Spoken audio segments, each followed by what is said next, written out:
Good morning student. आज हम इस वीडियो में वर्ण विचार के बारे में पढ़ेंगे। पिछले वीडियो में हमने भाषा लिपि के बारे में पढ़ा था, जो आपके सिलेबस के अकॉर्डिंग दूसरा टॉपिक है। वर्ण विचार।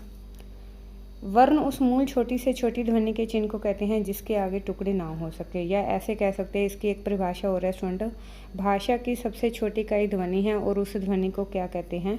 वर्ण कहते हैं। भाषा की सबसे छोटी इकाई कौन सी होती है? ध्वनि होती है, और ध्वनि को ही क्या कहते हैं? वर्ण कहते हैं। और एक ये परिभाषा है उस मूल छोटी से छोटी ध्वनि वाली। उदाहरण क्या है स्टूडेंट इसके? उदाहरण है अ, ई, क, री आदि। जितने भी जे हैं सारे जो हैं, इन्हें अ, ये सारे क्या हैं? वर्ण हैं। नेक्स्ट है स्टूडेंट, वर्णों के व्यवस्थित समूह को वर्णमाला कहते हैं। वर्णों के व्यवस्थित समूह को क्या कहते हैं स्टूडेंट? वर्णमाला। जो वर्णमाला, अगर आपसे पूछ लेते हैं कि वर्णमाला किसे कहते हैं, वर्णों के व्यवस्थित समूह को वर्णमाला कहते हैं। या इसकी और एक परिभाषा है, किसी भाषा में प्रयुक्त संपूर्ण वर्णों के समुदाय को उस भाषा की वर्णमाला कहा जाता है। किसी भाषा में प्रयुक्त संपूर्ण वर्णों के समुदाय को उस भाषा की वर्णमाला कहा जाता है। इसकी ये एक परिभाषा है। हिंदी वर्णमाला में कितने अक्षर हैं? वो है स्टूडेंट 52, या वर्ण हैं वो है 52 वर्ण हैं। ये इस प्रकार लिखे जाते हैं। इस जो वर्णमाला है उसको दो भागों में बांटा जाता है स्टूडेंट। एक है स्वर और दूसरा व्यंजन। पहला है स्वर, दूसरा है व्यंजन। इन दो भागों में बांटा जाता है स्टूडेंट। जो स्वर हैं अ, आ, ई, उ, औ, री, ए, ओ, बड़ा ओ, अंग, आहा। ठीक है, ये 13 स्वर हैं। आगे हैं व्यंजन। व्यंजन कौन कौन से हैं स्टूडेंट? देखते हैं हम। पहले आएगा क, ख, ग वाली लाइन। इसको बोलते हैं स्टूडेंट कवर्ग। क्या बोलते हैं? कवर्ग। इसकी जो ध्वनि है हमारे कंठ से, मतलब गले से निकलती है। आप बोल कर देखें, क, ख, ग, घ, ञ। सिर्फ एक गले से ही ध्वनियाँ निकलती हैं। सेकंड है स्टूडेंट तालव्य। तालव्य का मतलब है जीभ से। च, छ, ज, झ, ञ। ठीक है स्टूडेंट, इसमें ओनली हमारी जो है जीभ काम करी है, इसको बोलते हैं तालव्य ध्वनियाँ।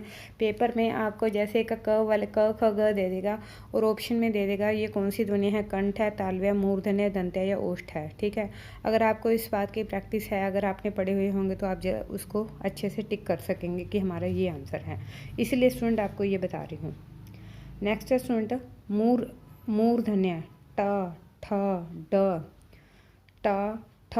मतलब जो तालु है हमारा, जो जीभ है, जीभ के नीचे जो भाग है वो टच हो रहा है जीभ से। ट, ठ, ड, ढ, ढ, न, मूर्धन्य। ठीक है स्टूडेंट,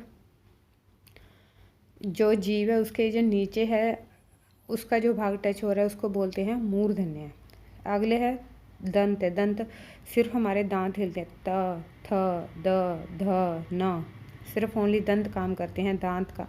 त, थ, द। जीभ भी साथ में टच होती है, लेकिन जो दांत हैं उनका ज़्यादा काम है। त, थ, ध, न। ओष्ठ मतलब होंठ, जो होंठ हैं प, फ, भ, भ, म। सिर्फ हमारे जो होंठ हैं, लिप्स काम करते हैं। नेक्स्ट है स्टूडेंट, आगे है ये जो ध्वनि है, आगे आता है य, र, ल, व। ये क्या है? ये भी 4 हैं। अंतस्थ कितने होते हैं? 4। य, र, ल और व। इन्हें बोलते हैं अंतस्थ ध्वनियाँ। आगे है ऊष्म ध्वनियाँ स्टूडेंट। श, षटकोण वाला, स, होर। ये भी गिनती में 4 हैं। अगर आपसे पूछ लें अंतस्थ कितने हैं, वो भी 4 होते हैं। ऊष्म ध्वनियाँ वो भी 4 हैं। अंतस्थ ध्वनि है य, र, ल, व, और ऊष्म ध्वनि होती है श, श, स, ह। ठीक है स्टूडेंट, नेक्स्ट है आगे एक और है संयुक्त व्यंजन। संयुक्त व्यंजन होते हैं स्टूडेंट जो दो अक्षरों को, दो वर्णों को मिलकर बने होते हैं। ये है संयुक्त। श, त्र, ज्ञ, ज्ञानी जो आप बोलते हैं, और श श्रमिक वाला है। और आगे है द्विगुण व्यंजन। ड़ और ड़। जैसे स, ड़, क। ये जो ड है, ड के पैर में क्या लगी स्टूडेंट? बिंदी। ये ड बन गया। ड के पैर में बिंदी लगने से क्या बन गया? सड़क। ड़ की आवाज़ आ गई। ये जो स्टूडेंट जो मैंने अभी सारे आपको करवाए हैं, इनकी संख्या है 39। कितनी है? 39 होती हैं। और अंग और आहा छोड़ दे तो बाकी इनमें बचते हैं 11। ये कितने हो गए स्टूडेंट? 50। और ये जो एक और ये 2 हैं और ये 2 मिलाकर कितने हो गए स्टूडेंट? 50 + 52। ये हो गए हमारे 52 वर्ण हो गए। हिंदी वर्णमाला में जो 39 अक्षर हैं वो संस्कृत से आए हैं और 11 स्वर हैं और शेष क्या हैं? व्यंजन हैं। नेक्स्ट है स्टूडेंट, इसके अतिरिक्त हिंदी में आई अन्य भाषाओं के कुछ ध्वनियों को प्रकट करने के लिए अक्षरों के समान ध्वनि वाले अक्षरों के साथ नीचे बिंदी लगाते हैं और कहीं स्वर के ऊपर बिंदु रह चंद्र का प्रयोग भी करते हैं। जैसे उदाहरण देख लीजिए, नीचे बिंदु वाले शब्द कायदा, क के नीचे स्टूडेंट बिंदी लगा दी तो कायदा, ठीक है। ख के नीचे बिंदी लगा दी तो क्या बन गया? खलीफा। ख और फ के नीचे क्या लगी है? बिंदी। बिंदु रह चंद्र वाले बिंदु कौन से है स्टूडेंट? जैसे ओए लिखना है, इसके ऊपर ऐसे क्या लगा दिया? ये वाला चंद्र बिंदु लगा दिया।